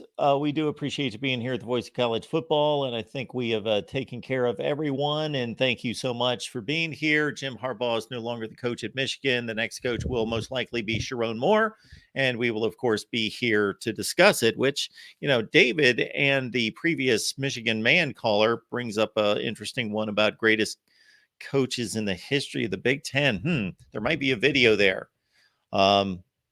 Yeah. There might be a video there. I'm not dealing with leather helmet coaches either. They were great. Fielding Yost, amazing, all of that. No, we're going to deal post World War II if we take that on. All right, folks, appreciate you being here at the Voice of College Football. Lock it in. Hit the like button on the way out. Use the Amazon link. Doesn't cost you a penny. Same shopping experience. We'll see you next time.